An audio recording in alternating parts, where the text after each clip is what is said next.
Once upon a time, in a sunny little village, there lived a curious young girl named Alice.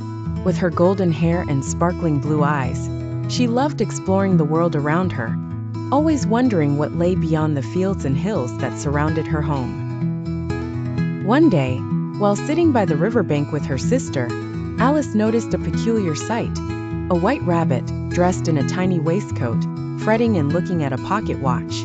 "Oh dear! Oh dear! I shall be late!" he exclaimed, hopping hurriedly. Intrigued, Alice decided to follow the rabbit. Where could he possibly be going? She mused.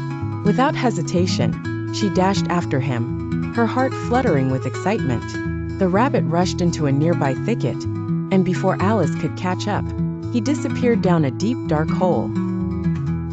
Filled with curiosity, Alice knelt down and peered inside.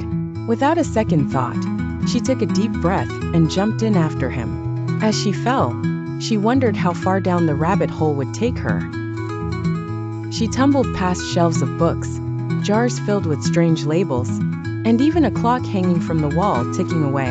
The fall seemed to take forever, but finally, she landed softly on a bed of moss in a vivid and extraordinary place. Alice looked around in awe. She was in a vibrant world like no other, with colorful flowers that spoke in whispers, and trees that bent and swayed as if dancing. The sky was a beautiful mix of lavender and pink, and she could hear laughter and chatter all around. Suddenly, the white rabbit appeared before her, looking as flustered as ever. "No time to explain. I must hurry," he said, darting off into the distance. With newfound courage, Alice decided to follow him. Not knowing what to expect, she felt exhilarated. As Alice wandered through the gardens, she encountered an extraordinary cat perched on a tree branch, grinning from ear to ear. It was the Cheshire Cat. "Hello there," he said, his voice smooth and playful. "You seem lost." "I am. Can you help me?" Alice replied. "Depends on where you want to go," the cat responded, still grinning widely. "I want to find the white rabbit," Alice explained. "Ah, the white rabbit. He's always in a hurry. But perhaps you should also seek the Mad Hatter and the March Hare. They might have some tea and riddles for you," suggested the Cheshire Cat, fading to appear and disappear in the blink of an eye.